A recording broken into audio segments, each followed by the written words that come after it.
name. Oops. Is that always like that now? It's yellow. I think it's the screen. Okay.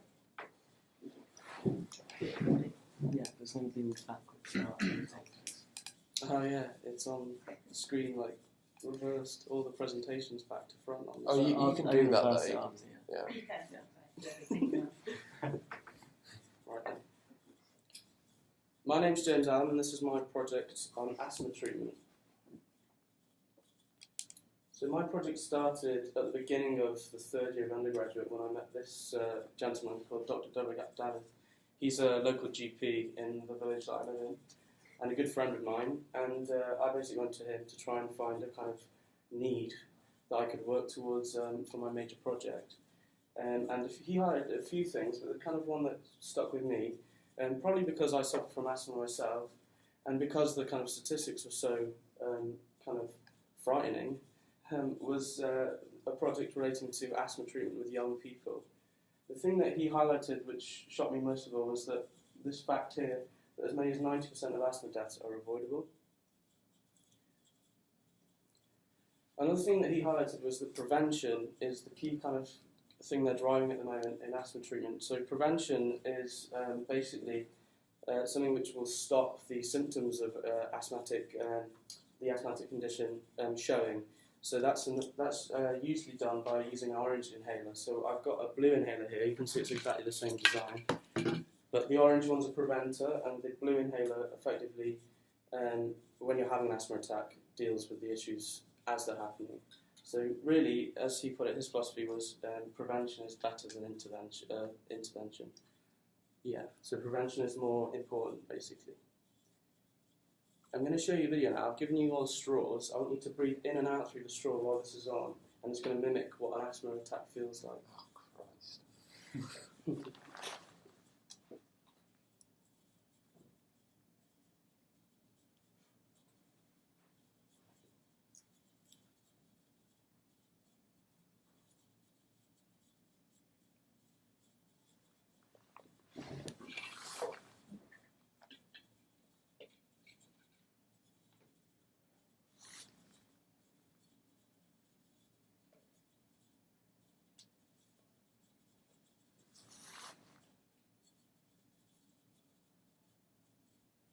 So hopefully that gives you a brief sort of idea of what it feels like to have an asthma attack, and it gives you a good idea of why they're needed to be avoided if you imagine that that's the situation you're trapped inside of, and that's the kind of issues you're going to have to deal with. That gave me a decent outline really just to improve preventative asthma treatment in young people in developed countries. Young people, the reason I was going for young people is because he highlighted that there was a transition age between being a child and being an adult, so you're beginning to take responsibility for your own condition. And that was kind of a time when people really had to sort of take control of their own situation. And he felt that that was a big kind of reason why young people in particular were struggling with asthma treatment. So with further research and discussion, these are the two kind of things I highlighted or could find for reasons why people were struggling with asthma treatment, or preventative asthma treatment in particular. We had one group which were the people taking their inhalers but doing so incorrectly. We had another separate group of people who were just not taking their inhalers at all. So I went to consult with Dr. Caroline Limbert, who's a health psychologist in the university here, and she taught me three key things and gave me some insight into why people might not take their medicine. I wanted to find out a bit more about that. She taught me about cognitive dissonance, and these are things we all experience, probably without even knowing about it. And cognitive dissonance is one of those human things that stops us from worrying about things. We tend to block things out that are a potential danger, and we do it every day. It's a crucial thing to our survival as human beings. And the other thing is unrealistic optimism, which basically is the thing inside your head that says it'll never happen to me. So if we're driving down the road, we have that saying, that feeling inside us that says, oh, we're not going to be the ones that crash. You have that feeling when you're growing up that you're not going to be the person who gets ill. All these kind of things throughout your life that basically look after you.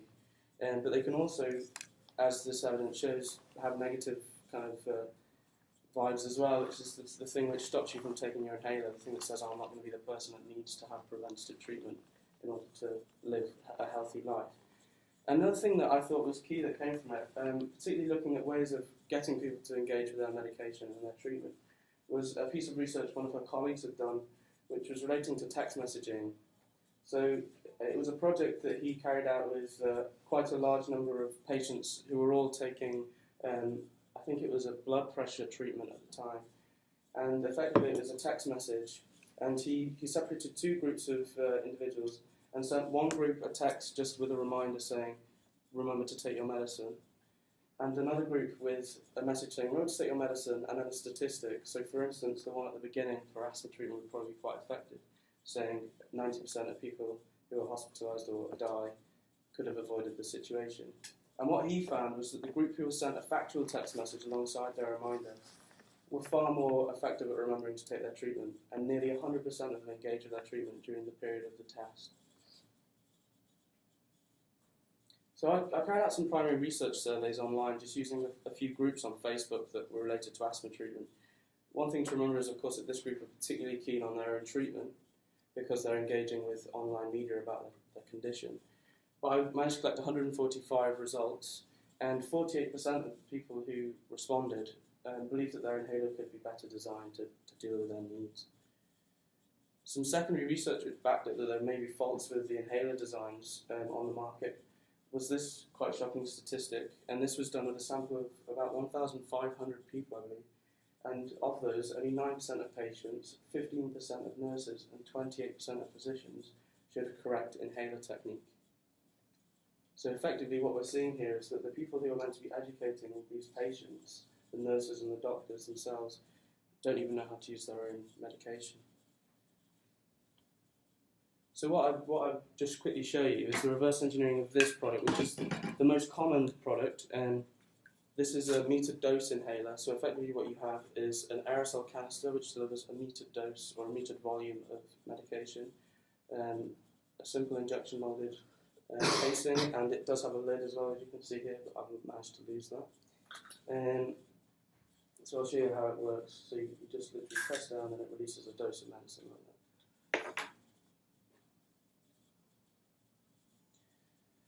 But another feature that I want to discuss is this part of the device. You may have seen that this disconnects like this.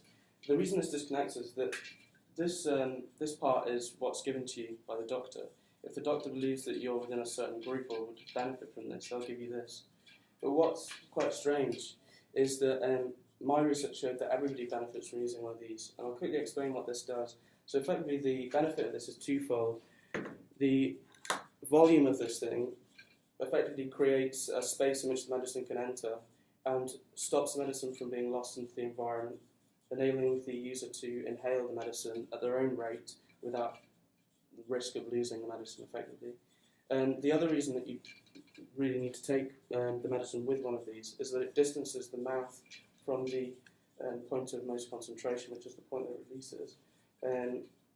And that effectively stops some of the really horrible side effects in the mouth. I think one of the key ones is oral thrush, which is not a particularly nice thing to have. The problem with this design, and most like it, is that they're often related with children and older people, and they're often quite bulky.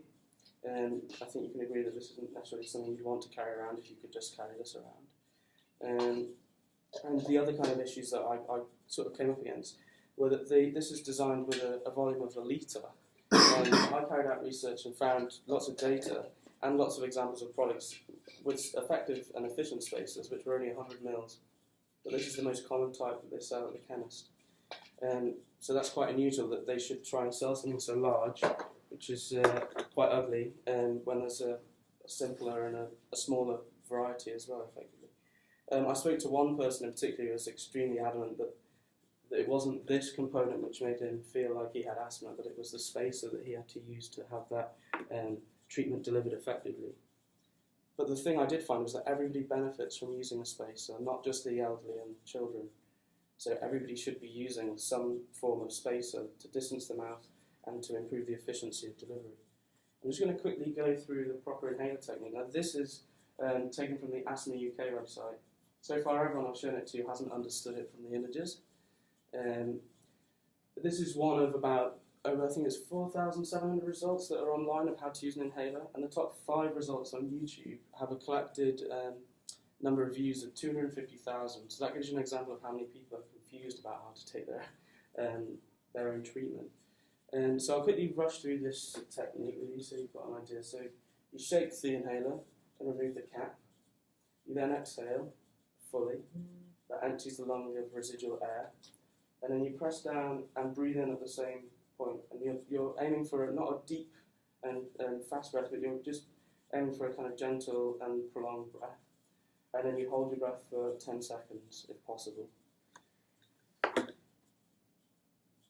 So that gave me my revised design brief, which was to improve asthma inhaler technique and ensure the technique is consistently correct in young people aged 16 to 30 in developed countries.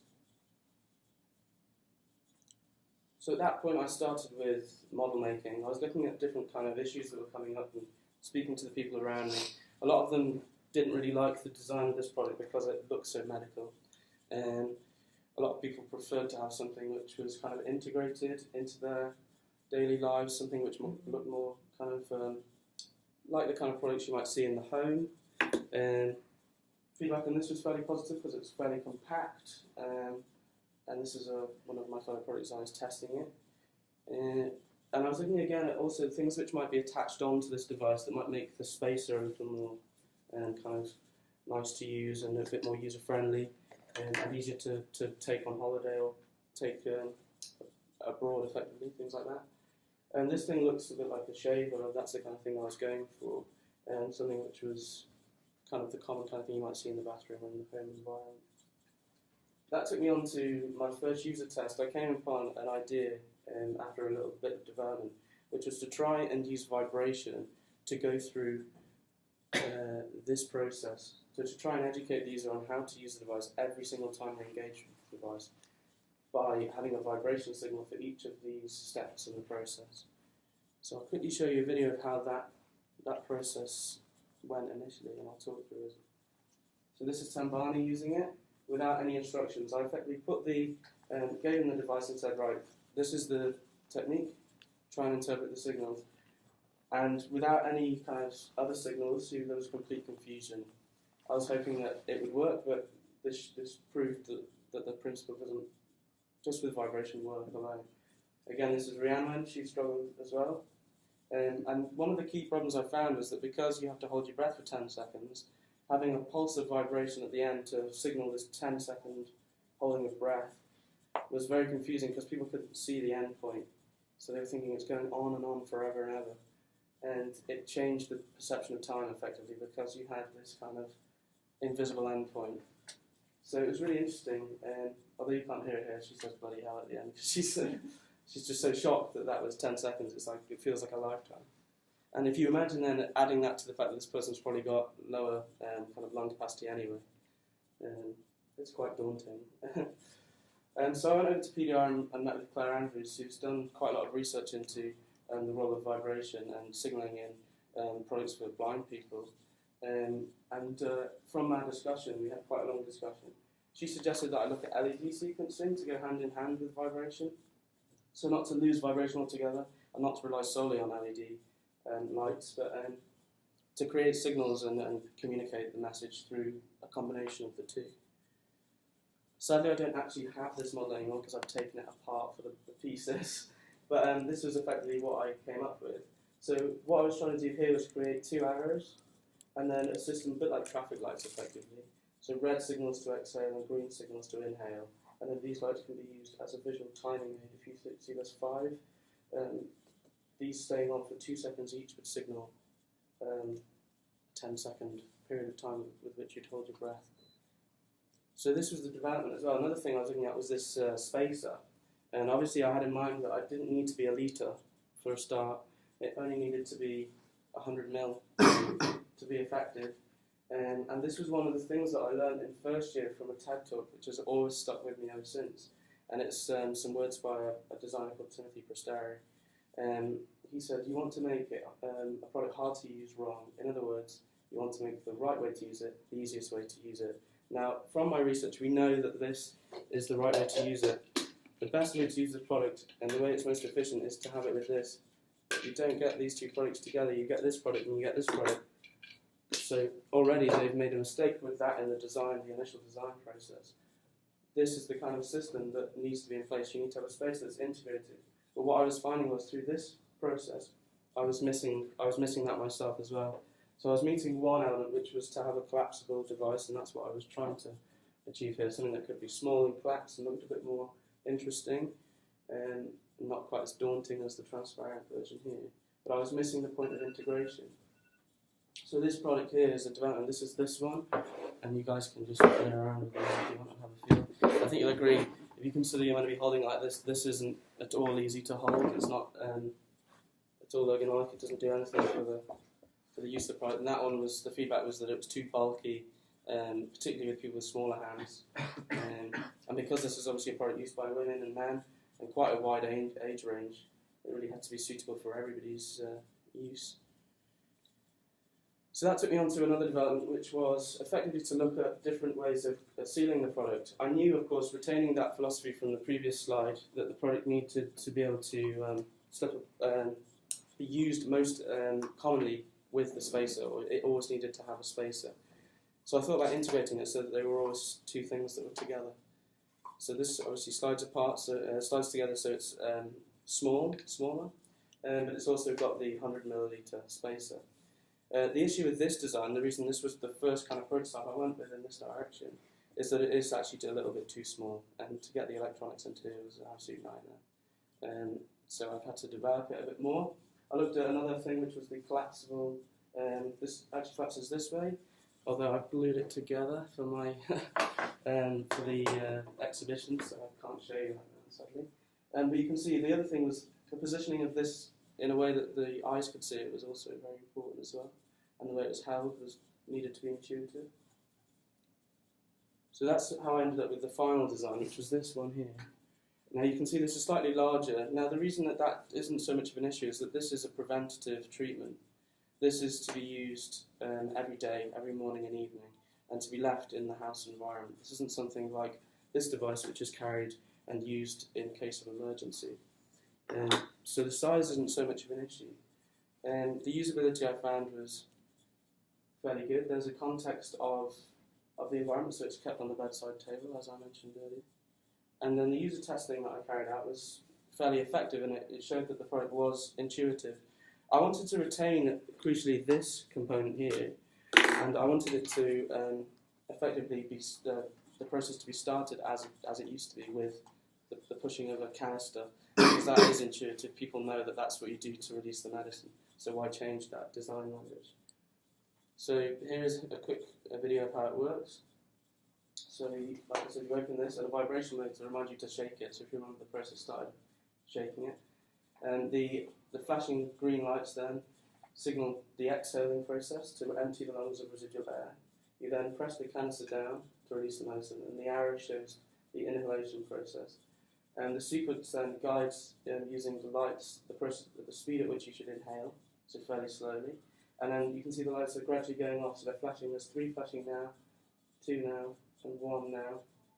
And that shows the period of 10 seconds that you want to hold your breath for. And then another vibration tells you basically that it's the end of the process. So I would, if I had my books here, now talk you quickly through the manufacturing of the thing. And this was, the casing is to be produced in ABS, and the electronics would be outsourced. And I found a company in China actually who gave me pricings on all the components. And the unit actually came to £8.75 as a whole, the casing being around about £5, and the electronics being around about £2.80, I think it was. Effectively what I found with that was that this product and this product, over the same period of life, cost exactly the same amount of money, or pretty much the same. I think this product actually was just a little bit less. I remember in my Viva I was drilled about that, and we managed to work it out, I think, at the time. So work that one out before you go. But yeah, so effectively, because this has a life cycle of about 5 years, this is changed every 6 months, and this every month, so it's far more health conscious than this one as well, because this has to be replaced every 6 months, but you have the same mouthpiece on there for that whole period of time. So Yeah, so I think that's pretty much it. I'll just take you on to, this was at the time what I was considering for my next step, and this is what's happening this year for me as well, which is that I have a project with a company called Lean Biotech, who are developing a similar kind of treatment up in Abertillery at the moment, so that's where this project's taking me. So are there any questions? I suppose that's the end.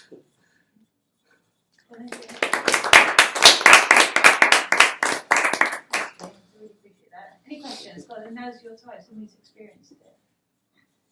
I mean, maybe about the why or the process of the work rather than about the actual design itself. Yeah, I can get any of the slides up as well. I mean, in the Viva, we'd be questioning about, like you said, costings. We question. Yeah, I've got that information. I can bring it and show anybody who wants to see it. We would have probably asked questions about the choice of materials, sustainability, ethics. I think I can remember quite a few. Yeah.